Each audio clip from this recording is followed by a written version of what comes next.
मैं और विक्रांत यादव दोनों ही स्वतंत्र हो चुके हैं कि इस चैनल पर हम क्या करेंगे। टीवी के पर्दों पर तो केवल नेताओं के चेहरे छाए रहते हैं, जिनकी हम बात करना चाहते हैं वो नहीं दिखाई देते। तो अब सामने है दिल्ली का चुनाव। इस बार का चुनाव पिछले चुनावों से बिल्कुल अलग है। लोगों की बात बताएं, लोगों के बीच जाएं हम आगे जब जाएंगे लोगों से बात करेंगे और लोगों की राय हम अपने चैनल के जरिए दिखाने की कोशिश करेंगे। आम आदमी पार्टी के लिए ये मुश्किल चुनाव है। क्यों मुश्किल है? बीजेपी के लिए ये चुनाव बहुत महत्वपूर्ण है कि जब किसी पार्टी को सत्ता में 10 साल हो जाते हैं वो नहीं दिखाई देते। नमस्कार दोस्तों, अभी आप जान ही चुके हैं कि मैं और विक्रांत यादव दोनों ही स्वतंत्र हो चुके हैं और दोनों ने द स्वतंत्र के नाम से अपना चैनल शुरू कर दिया है। अब आप भी जानना चाहते हैं और हम भी आपको बताना चाहते हैं कि इस चैनल पर हम क्या करेंगे। सीधे शब्दों में कहें तो इस चैनल पर ग्राउंड रिपोर्ट होंगी, इस चैनल पर इंटरव्यू होंगे, इस चैनल पर मुश्किल से मुश्किल विषयों पर एक आसान वीडियो दिखाया जाएगा ताकि आप मुश्किल विषयों पर अपनी एक समझ बना सके, आसान भाषा में उसको समझकर। लेकिन सबसे ज़रूरी इस पर आम लोग होंगे, क्योंकि समस्या यही रही कि मीडिया, चाहे वो प्रिंट मीडिया हो चाहे इलेक्ट्रॉनिक मीडिया हो, दोनों में ही बात तो आम आदमी की ही हुई। पत्रकारिता जो होती है वो आम आदमी के लिए ही होती है, लेकिन आम आदमी ही हमेशा पूरे स्क्रीन से, पूरे अखबार से गायब रहा। तो हमारी पूरी कोशिश यही होगी कि ज़्यादा से ज़्यादा आम आदमी को दिखाएं, आम लोगों के विचार, आम लोगों की राय को इसमें शामिल करें। तो विक्रांत जी बताइए, क्या होगा, कैसे होगा, आगे कैसे बढ़ेंगे? देखिए शरद, आपने अपने 10 स्वतंत्र के दर्शकों को ये बता ही दिया है कि हम जनता की बात करेंगे, जन सरोकारों की बात करेंगे। और सही बात है, जो जनता की बात हम कहते हैं, लेकिन आम तौर पर टीवी के पर्दों पर अगर हम देखें तो केवल नेताओं के चेहरे छाए रहते हैं, उनकी बातें छाई रहती हैं, लेकिन जिनकी हम बात करना चाहते हैं वो नहीं दिखाई देते। तो अब सामने है दिल्ली का चुनाव। पूरी देश दुनिया की नज़र लगी हुई है दिल्ली के चुनाव में। फरवरी में चुनाव होना है, तो अगले कुछ दिनों तक हम कोशिश करेंगे कि दिल्ली चुनाव से जुड़ी हर छोटी बड़ी घटना दिखाएं, लोगों की बात बताएं, लोगों के बीच जाएं। और तुम लगातार अपनी ग्राउंड रिपोर्टिंग करते रहे हो, अपने कैरियर में तुमने ग्राउंड रिपोर्टिंग में एक बड़ा नाम बनाया है। तो कोशिश यही होगी कि दास स्वतंत्र के जरिए दिल्ली के लोगों का, दिल्ली के वोटर क्या सोचता है, उसके मन में क्या है, उसके बारे में हम अपने दर्शकों को बताएंगे और लोगों की राय, उन्हीं की जुबानी हम अपने चैनल के जरिए दिखाने की कोशिश करेंगे। तो कोशिश यही होगी कि ज़्यादा से ज़्यादा दिल्ली के वोटर्स के बीच में जाएं, उनका मन टटोलने की कोशिश करें। और इस बार का दिल्ली चुनाव तीनों पार्टियों के लिए बहुत महत्वपूर्ण है, चाहे वो बीजेपी की हम बात करें या सत्ताधारी आम आदमी पार्टी या कांग्रेस, तो तीनों के लिए बहुत ज़रूरी है। तो हर चीज़ इस चुनाव से जुड़ी हुई, जो जनता जिनसे प्रभावित होती है, जनता के लिए जानना जो बहुत ज़रूरी है, वो सब हम इस पर दिखाएंगे। और शरद, तुम ग्राउंड रिपोर्टिंग करते रहे हो लंबे टाइम से और सत्ताधारी आम आदमी पार्टी और दिल्ली सरकार को भी तुमने कवर किया है, तो लोग भी ये जानना चाहते हैं कि आखिर इस बार दिल्ली चुनाव में आम आदमी पार्टी का प्रदर्शन कैसा रहने वाला है और कहाँ क्या स्थिति है। 67 सीट उसने जीती, पहले चुनाव में 28 सीट, फिर दूसरा चुनाव हुआ वो इस्तीफा देकर 67 सीट, उसके बाद 62। तो बड़ा मैंडेट के साथ दिल्ली की जनता ने उन्हें गद्दी पर बिठाया। लेकिन क्या इस बार का चुनाव, क्या कुछ तस्वीर बदल रही है? देखिए, जैसे आपने जिक्र किया, 2011 में अंधा आंदोलन शुरू हुआ था, 2012 में पॉलिटिकल पार्टी बनी, तब से ही मैंने आम आदमी पार्टी कवर की है। इस बार का चुनाव पिछले चुनावों से बिल्कुल अलग है। वैसे तो हर चुनाव ही अलग होता है, ऐसा नहीं है कि यही चुनाव अलग है, हर चुनाव ही अलग होता है। लेकिन आम आदमी पार्टी के लिए इस चुनाव में, वैसे तो अब हम आगे जब जाएंगे लोगों से बात करेंगे, समझ में आएगा कि क्या जनमत बन रहा है इस बार। लेकिन कुछ एक चीज़ जो आम आदमी पार्टी के लिए नेगेटिव है, कुछ एक चीज़ जो आम आदमी पार्टी के लिए पॉजिटिव है इस समय पर, वो मैं ज़रूर बता सकता हूँ। 2-3 चीज़ आम आदमी पार्टी के लिए जो नेगेटिव है, पहले मैं वो बताता हूँ कि किस तरह से आम आदमी पार्टी के लिए ये मुश्किल चुनाव है। ये आसान चुनाव नहीं है, पहले के चुनाव में ये मुश्किल चुनाव ये आम आदमी पार्टी के लिए है। क्यों मुश्किल है? सबसे पहली बात है, बहुत आम आदमी भी इसको समझता है कि जब किसी पार्टी को सत्ता में 10 साल हो जाते हैं तो एक नेचुरल एंटी इनकम्बेंसी जो होती है, कि लोगों की जो उम्मीदें होती हैं वो उम्मीदें हर पार्टी जो है वो पूरी नहीं कर पाती है, तो एक नेचुरल एंटी इनकम्बेंसी जो है वो होती है। तो आम आदमी पार्टी को सबसे पहले इस एंटी इनकम्बेंसी का सामना करना पड़ेगा। दूसरा क्या है कि आप ये देखेंगे कि आम आदमी पार्टी अलग अलग मोर्चों पे घिरी पड़ी है। कैसे? आप ये देखिए कि 2022 में हम जाते हैं, आज हम 2024 के आखिरी में हैं, 2022 में जाते हैं। आम आदमी पार्टी ने जैसे ही 2022 में पंजाब चुनाव जीता और गुजरात के चुनाव में आम आदमी पार्टी ने एंट्री ली, वहाँ पे अरविंद केजरीवाल ने गुजरात की धरती पर अपने कदम रखे, वहीं से ही एक तरह से ये कहा जाए कि आम आदमी पार्टी को घेरने की कोशिश या आम आदमी पार्टी घिरनी शुरू हो गई थी। वहीं से ही आपने देखा होगा दिल्ली के एलजी बदले गए, उसके बाद दिल्ली के सीएस चीफ सेक्रेटरी बदले गए, और ऐसी ऐसी बातें देखने को मिली, इससे पहले कभी भी नहीं देखने को नहीं मिली थी। और रोजाना लड़ाई LG versus Kejriwal, LG versus CM, ये हमने देखने को मिली। तो उसकी वजह से कई मोर्चों पे जो है आम आदमी पार्टी घेरने की कोशिश बीजेपी ने की। तो उसकी वजह से हुआ ये कि एक तो ये हुआ कि आम आदमी पार्टी पर एक तो बड़े बड़े नेता जो जेल गए, तो इससे पहले के चुनाव में कोई करप्शन का आरोप आम आदमी पार्टी के बिल्कुल, ये ऊपर, उनकी यूएसपी थी। हाँ, उस तरह का नहीं था, क्योंकि एंटी करप्शन की बात करके ये बीजेपी ने इसको जो है खूब सिंक कराया कि जो लोग एंटी करप्शन की बात करके आए थे, देखिए उन्हीं पर जो है करप्शन के आरोप लगे हुए हैं। तो जो दिल्ली एक्साइज पॉलिसी थी, उसके अंदर खुद मुख्यमंत्री अरविंद केजरीवाल जेल जा चुके हैं, मनीष सिसोदिया जो नंबर 2 आम आदमी पार्टी के, वो जेल जा चुके हैं, संजय सिंह, विजय नायर, ये एक लंबी लिस्ट है। हालांकि अब सब बाहर हैं, लेकिन अरविंद केजरीवाल ने इस चुनाव को अग्नि परीक्षा बना दिया है। उनका ये कहना है कि दिल्ली वाले अगर इस चुनाव में वोट देंगे, जिताएंगे, तो ये मान लिया जाएगा कि हाँ, दिल्ली वाले मानते हैं कि भाई मैंने कुछ गलत नहीं किया है।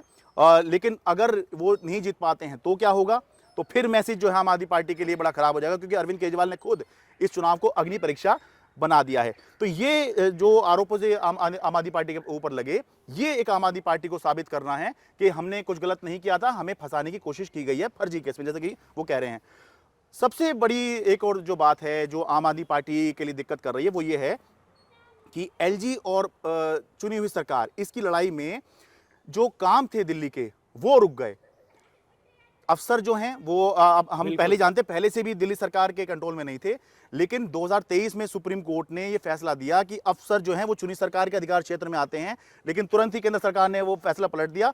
और उसके बाद तो हालत ये हो गई कि जो काम हो भी रहे थे, वो काम भी जो हैं होने जो हैं रुक गए या बंद हो गए। दिल्ली की बहुत खराब स्थिति हमें देखने को मिली।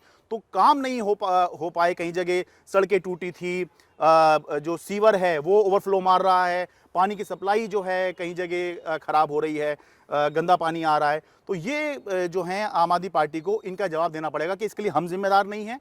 वो किस तरह से बताएंगे, हम देखेंगे कि हम जिम्मेदार नहीं, हमें काम नहीं करने दिया गया। लेकिन फिर ये भी सवाल उठता है कि अगर कुछ अच्छा काम होता है तो आप क्रेडिट ले लेते हैं कि हाँ देखिए हमने किया, दिल्ली में बिजली व्यवस्था अच्छी है, हमने किया, लेकिन बुरा हुआ तो वो उन्होंने किया। ये कैसे लोगों को समझाएंगे? तो ये जो है आम आदमी पार्टी सामने चुनौती है। लेकिन आम आदमी पार्टी के सामने एक प्लस पॉइंट इस समय पर ये है, वो ये है कि एक आम परसेप्शन है। चुनाव कोई जीतता है, कोई हारता है, लेकिन आम लोगों में एक परसेप्शन बनता है।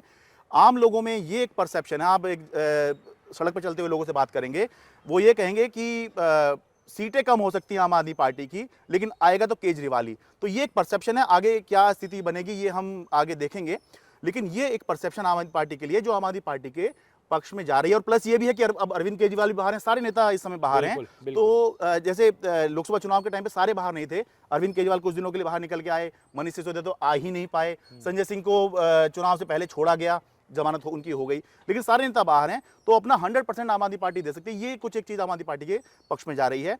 लेकिन बीजेपी इस बार, विक्रांत जी आप बताइए कि आपने अन्ना आंदोलन भी कवर किया, हम दोनों ने साथ ही अन्ना आंदोलन कवर किया, आपने थोड़ी आम आदमी पार्टी भी कवर की, क्योंकि यही अन्ना आंदोलन आम आदमी पार्टी में तब्दील हो गई। और उसके बाद आपने जो ज़्यादा समय कवर किया, वैसे तो आपने लीगल बहुत कवर किया है, लेकिन बीजेपी आपने कवर की है। बीजेपी के नजरिए से एक बार बताइए कि क्या पोजीशन आप देख रहे हैं? 1998 में साहिब सिंह वर्मा हुआ करते थे, फिर सुषमा स्वराज आई, और उसके बाद से 1998 के बाद से दिल्ली में बीजेपी आ ही नहीं पाई। क्या इस बार चांस है बीजेपी का? देखिए शरद, निश्चित तौर पर बीजेपी, जिसे चुनावी कहा जाता है कि एक चुनावी फैक्ट्री है, लगातार प्रधानमंत्री नरेंद्र मोदी के सत्ता संभालने के बाद, तो 2014 के बाद हम देखें तो बीजेपी का जो काम करने का तरीका है, या बीजेपी का चुनावी मैदान में, चुनावी अखाड़े में उतरने का तरीका है, वो बिल्कुल पूरी तरीके से बदल गया है। पूरी तरह से 24 घंटे पॉलिटिक्स, 24 घंटे राजनीति, तगड़ा चुनाव प्रचार, और प्रचार में पूरी मेहनत दे देना, ये बीजेपी की एक यूएसपी है। मुझे याद आता है हैदराबाद नगर निगम का मैं चुनाव कवर करने गया था, तो वहां पर भी बीजेपी, जिसका कोई वजूद नहीं था वहां पे, लेकिन बीजेपी ने ओवैसी के गढ़ में जाकर के माहौल ऐसा बना दिया था कि इस चुनाव को हम सीरियसली लड़ने आए हैं और जीतने के लिए आए हैं। हालांकि परिणाम वैसा नहीं मिला, लेकिन उसने एक संदेश दिया कि आने वाले टाइम में हम इस तरह के चुनाव भी बड़ी मजबूती से लड़ेंगे।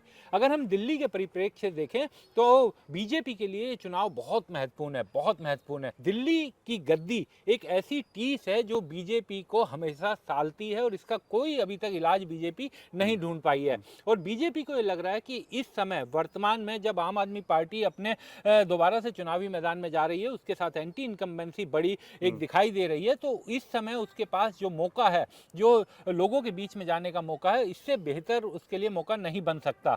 तो यही कारण है बीजेपी ने, आप देखिए कि किस तरीके से चुनाव प्रचार, अभी हालांकि दिल्ली में चुनाव की घोषणा नहीं हुई है, माना जाता है कि चुनाव की घोषणा होती है उसके बाद पार्टियां चुनाव प्रचार करती है। अरविंद केजरीवाल ने अभी अपनी पदयात्राएं वगैरह शुरू की है, लेकिन आपने बीच में अपनी जो एक बात बोली थी कि ये 2022 से ही बीजेपी लग गई थी, और जिस तरीके से गुजरात के चुनाव के बाद से बीजेपी ने पूरा फोकस अपना दिल्ली पे कर लिया था। और आम आदमी पार्टी और अरविंद केजरीवाल की सबसे बड़ी यूएसपी थी कि करप्शन के खिलाफ एक मुहिम चलाई उन्होंने, अन्ना आंदोलन किया, और उसके बाद वो चुनावी मैदान में आए, अपनी पार्टी बनाई, राजनीति की। लेकिन अरविंद केजरीवाल की जो ईमानदारी की जो एक बड़ी उनकी कहा जाता है कि छवि थी, उस पर बीजेपी ने लगातार हैमर किया, लगातार उस पर चोट पहुंचाई। और यही कारण है कि चाहे शराब घोटाले में, कथित शराब घोटाला जिसे हमें कहना चाहिए क्योंकि अभी केस पेंडिंग है और सभी को बेल मिल चुकी है, तो कथित शराब घोटाले में बीजेपी ने न केवल आम आदमी पार्टी पर बल्कि अरविंद केजरीवाल पर व्यक्तिगत तौर पर सीधे आरोप लगाए, और चार्जशीट में इस तरीके के आरोप भी लगे। तो इन सब चीजों को लेकर और तमाम तरह की जो राजनीति दिल्ली में चलती रही, चाहे वो यमुना हो, बाकी सब चीजें हैं, एक तरह से एंटी इनकम्बेंसी का उसे जो दिखाई दे रहा है कि इससे ज्यादा फायदा अगर अब इस बार नहीं ले पाई तो कभी नहीं ले पाएगी। तो बीजेपी के लिए माहौल अगर हम पिछले चुनाव के मुकाबले देखें तो इस चुनाव में बेहतर है। लेकिन मुझे एक जो बात दिखाई देती है कि बीजेपी के पास, चाहे बीजेपी हो या अगर हम अरविंद केजरीवाल की बात करें, आम आदमी पार्टी के पास अरविंद केजरीवाल एक चेहरा है। निश्चित तौर पर अरविंद केजरीवाल ने पिछले कुछ सालों में विपक्ष के नेताओं में अपनी छवि, एक बड़ी छवि बनाई है। इंडिया गठबंधन में भी वो आम आदमी पार्टी जो राष्ट्रीय पार्टी हो चुकी है, उसके नेता के तौर पर जाते हैं, अरविंद केजरीवाल को एक सम्मान मिलता है। और अरविंद केजरीवाल, अगर दिल्ली में आज हम बात करें तो अरविंद केजरीवाल आम आदमी पार्टी के पास बहुत बड़ा चेहरा है। लेकिन दिल्ली में अगर बीजेपी को उनके सामने कोई चेहरा बनाना पड़ा तो बहुत मुश्किल होगी, क्योंकि उस स्तर का चेहरा अभी फिलहाल नहीं दिखाई दे रहा। और शायद मुझे लगता है कि इसी कारण बीजेपी सामूहिक नेतृत्व में जाएगी, जैसा वो हरियाणा में किया उन्होंने, जैसा बाकी जगह, बाकी राज्यों में भी उन्होंने किया। और जिस तरीके से महाराष्ट्र और हरियाणा के जो चुनावी नतीजे आए हैं, झारखंड में भले ही बीजेपी को हार मिली है, लेकिन जो महाराष्ट्र में, जहां पर इंडिया गठबंधन चुनाव लड़ रहा था और ये कहा जा रहा था कि महाराष्ट्र का चुनाव बिल्कुल कड़ा चुनाव है, कोई भी जीत सकता है, कोई भी हार सकता है, बहुत करीबी मार्जिन रहेगा, लेकिन वैसा नहीं हुआ। बहुत बड़े मार्जिन से बीजेपी और उसके सहयोगियों ने सरकार बनाई है। और हरियाणा का चुनाव सब कह रहे थे, मीडिया इंडस्ट्री, हम लोग जहाँ काम करते थे, तमाम मीडिया चैनल ये कह रहे थे कि हरियाणा में कांग्रेस की बड़ी जीत से कोई नहीं रोक सकता। लेकिन हुआ क्या? बिल्कुल पूरी तरीके से उल्टा। बीजेपी ने बड़ी जीत हासिल की। एंटी इनकम्बेंसी कहा जाता है कि हरियाणा में इस बार तो झेलनी पड़ेगी बीजेपी को, लेकिन बीजेपी ने तीसरी बार सरकार बनाई। हरियाणा के इतिहास में पहली बार कोई पार्टी तीसरी बार सरकार बनाने में कामयाब हुई। तो कई बार जो अरविंद केजरीवाल के लिए आप कह रहे हैं कि एंटी इनकम्बेंसी एक कारण हो सकता है, मेरा अपना ये मानना है कि प्रो इनकम्बेंसी। लेकिन इस समय अगर एंटी इनकम्बेंसी दिख रही है तो ये आम आदमी पार्टी के लिए चिंता की बात है। और चुनाव परसेप्शंस पर ही लड़े जाते हैं, उसी पर जीते जाते हैं, तो बहुत कड़ा मुकाबला मुझे लगता है। लेकिन मुझे ऐसा दिखाई दे रहा है कि बीजेपी इस बार कोई कसर नहीं छोड़ेगी और इस चुनाव को जीतने की भरपूर उसका प्रयास रहेगा, भरपूर कोशिश रहेगी। वो अपने सारे घोड़े खोलेगी, जिसे कहा जाता है कि सारे घोड़े दौड़ा देना, क्योंकि दिल्ली जीतने की टीस, आपने देश जीत लिया लेकिन दिल्ली नहीं जीत पाए। प्रधानमंत्री मोदी अपने स्वर्णिम शिखर पर भी जब थे कि 2014 जीते, उसके बाद धड़ाधड़ सारे चुनाव वो जीत रहे थे। दिल्ली, जम्मू कश्मीर में भी सरकार बन गई थी, लेकिन दिल्ली में सरकार नहीं बन पाई थी। और सरकार नहीं बन पाई थी, ये बड़ी बात नहीं है। उसके बाद इतना बड़ा मैंडेट लाना, अरे भाई 63 पहली बार। और उससे बड़ी बात वो कि भाई प्रधानमंत्री मोदी के रहते हुए बीजेपी की ऐतिहासिक हार हुई। बीजेपी कभी 3 सीट पे नहीं आई। कभी नहीं आई। ये कहा गया कि बीजेपी का इतना तो वोट रहता है, बीजेपी इतनी तो आएगी। हमेशा आप दिल्ली को देखिए शरद, दिल्ली का कोई चुनाव उठा के देख लीजिए, 35, 34, 35, 36% बीजेपी का वोट हमेशा रहता है।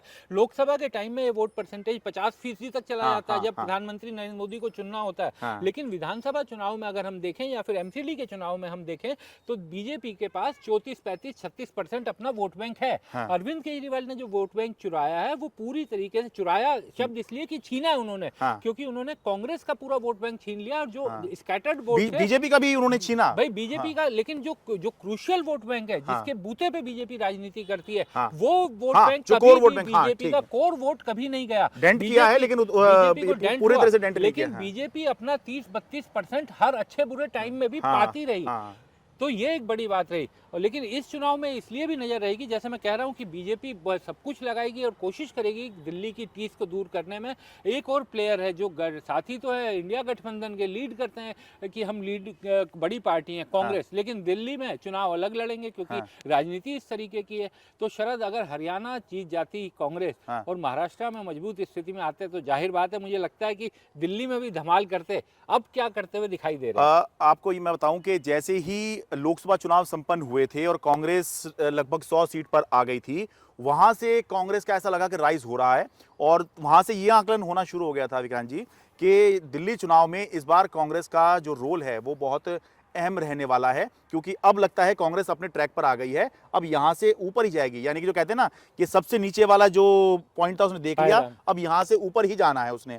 लेकिन जैसा कि आपने भी कहा कि हरियाणा में जो उसको झटका लगा, जो बिल्कुल ही कंफर्म जीता हुआ चुनाव था, वो भी कांग्रेस नहीं जीत पाई। और महाराष्ट्र में तो इतनी ऐतिहासिक हार हुई, मुझे याद नहीं आता पिछली बार इतने बुरे तरीके से कांग्रेस महाराष्ट्र में कब हारी थी। बुरे से बुरे दौर में भी कांग्रेस जो है बहुत अच्छा प्रदर्शन, 30, 40, 50 सीटें तो वो तभी ला रही थी। लेकिन तो उससे हुआ ये है कि अब ये सवाल उठ रहे हैं कि क्या कांग्रेस दिल्ली में कुछ कर पाएगी। खासतौर से हमने ये देखा कि कांग्रेस का माइनॉरिटी में जो है अल्पसंख्यक वोटों में अच्छा दबदबा है, लेकिन आम आदमी पार्टी ने उसमें भी आकर जो है सेंधमारी करी और कांग्रेस के जो कुछ बड़े नेता हैं उनको आम आदमी पार्टी में वो लेकर आए और उन्होंने टिकट दिया। जैसे कि चौधरी मतीन अहमद के पहले बेटे और उनकी पुत्रवधू को लेकर आए, वो काउंसलर हैं। उसके बाद में फिर चौधरी मतीन अहमद को भी उन्होंने पार्टी में ज्वाइन करवा दिया।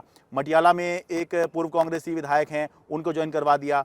तो एक तो परसेप्शन में कांग्रेस जो है कमज़ोर हुई, ऊपर से इस तरह से जब कमज़ोर हुई कि भाई उसके बड़े नेताओं को आम आदमी पार्टी ने तोड़ना शुरू कर दिया, तो उससे जो है कांग्रेस के जो प्रोस्पेक्ट हैं दिल्ली चुनाव में, हालांकि कांग्रेस कोशिश कर रही है, लेकिन 2013 में कांग्रेस को 8 सीटें आई थी। 2008 में कांग्रेस ने 43 सीटें जीती थी, शीला दीक्षित हुआ करती थी उस समय। लेकिन 13 के चुनाव में जैसे ही केजरीवाल आए, कांग्रेस 8 पे आ गई, 15 में कांग्रेस 0 हो गई, 20 में भी कांग्रेस 0 हो गई। तो इस बार ऐसा लग रहा था कि शायद कांग्रेस राइज करेगी, लेकिन अभी उस तरह का जो है प्रोस्पेक्ट नजर नहीं आ रहा है कि कांग्रेस। एक चीज जो बीच में तुमने बोला कि कांग्रेस का जो अल्पसंख्यक वोट बैंक है, उसके अलावा एक बहुत बड़ा वोट बैंक, क्योंकि मैं दिल्ली में पैदा हुआ, दिल्ली में मेरा गांव है और मैं जानता हूं, क्योंकि दिल्ली में एक बहुत बड़ा वोट बैंक है जो झुग्गी बस्तियों में रहता है, क्लस्टर में रहता है, और वो पूरी तरीके से डेडिकेटेड कांग्रेस का वोट था। और वो कांग्रेस का नहीं, वो इंदिरा गांधी के जमाने से कांग्रेस का वोट था। उन झुग्गी बस्तियों में, क्लस्टर्स में जब हम जाते थे तो वोटर बताते थे कि हम इंदिरा गांधी को वोट देंगे। इंदिरा गांधी चुनाव में चाहे रहे या ना रहे, इंदिरा उनके जाने के बाद भी वो हाथ के निशान पर इंदिरा गांधी के कारण वोट मोहर लगाते थे। लेकिन अरविंद केजरीवाल ने उस पूरे वोट बैंक को अपने साथ खींच लिया। तो ये भी एक वोट बैंक है जिसको कांग्रेस कोशिश कर रही थी कि वो अपनी तरफ वापस लेके आए, लेकिन अभी ऐसा होता हुआ तो दिखाई नहीं दे रहा। ये मैंने अल्पसंख्यक वाली बात इसलिए भी की थी कि ये दिखाई दिया था 2022 के निगम चुनाव में कि जो कांग्रेस जीत पाई थी सीटें, वो ज्यादातर अल्पसंख्यक वाली सीटें थी। तो उसमें कांग्रेस का जो है दिखाई देता कि यहाँ जो है इनका दबदबा हो सकता है। लेकिन अगर आप जीतते हुए नहीं दिखाई देते तो आपके अपने लोग भी फिर आपको वोट करने से कतराते हैं, क्योंकि हारने वाले को कोई वोट देना नहीं चाहता। और अगर आप जीतते हुए दिखाई देते हैं तो लोग सोचते हैं ठीक है, जीत तो यही रहे हैं, ठीक है आप वोट दे दीजिए। तो ये एक बहुत बड़ी बात है। लेकिन हम देखेंगे आने वाले समय में कि अगर 2 चुनाव अगर कोई हार जाती है पार्टी, अब ये बताया जा रहा है कि कांग्रेस में मंथन चल रहा है कि किस तरह से इसको रिवाइव करें, तो संभव है कि कुछ कदम उठाए जाएं कांग्रेस में और उसकी वजह से दिल्ली में कुछ हमें होता हुआ दिखे। बाकी जब चुनाव होगा तो कांग्रेस किस तरह से कैंपेन कर रही है, आम लोग किस तरह से रिस्पांस दे रहे हैं, ये सब हम अपने चैनल पे दिखाएंगे। बिल्कुल। तो इसी तरीके से दिल्ली के चुनाव से जुड़ी हुई, क्योंकि दिल्ली का एक ऐसा चुनाव है कि केवल दिल्ली के लोगों के लिए नहीं, देश के लोगों के लिए नहीं, बल्कि दुनिया के लोग इस पर निगाह बनाए हुए हैं। और सबसे बड़ा सवाल यह है कि अरविंद केजरीवाल जीतेंगे या हारेंगे। हर आदमी, चाहे उनके समर्थक हो, वो भी ये जानना चाहते हैं कि क्या केजरीवाल जीतेंगे, और जो उनके विरोधी हैं वो भी ये जानना चाहते हैं मैं आपको बीच कि में रोक रहा हूं कि हारेंगे। एक ही सवाल है इस चुनाव में, केजरीवाल रहेंगे या जाएंगे, ये सवाल बिल्कुल ये सवाल है। और निश्चित तौर पर इससे जुड़े हुए तमाम सवाल और जवाब हम लोगों की जुबानी, लोगों के बीच जाकर, शरद शर्मा जाएंगे लोगों के बीच, मैं जाऊंगा लोगों के बीच, और जो भी जनता हमें कहेगी वो हम अपने चैनल द स्वतंत्र पर आपको दिखाएंगे। तो देखते रहिए द स्वतंत्र।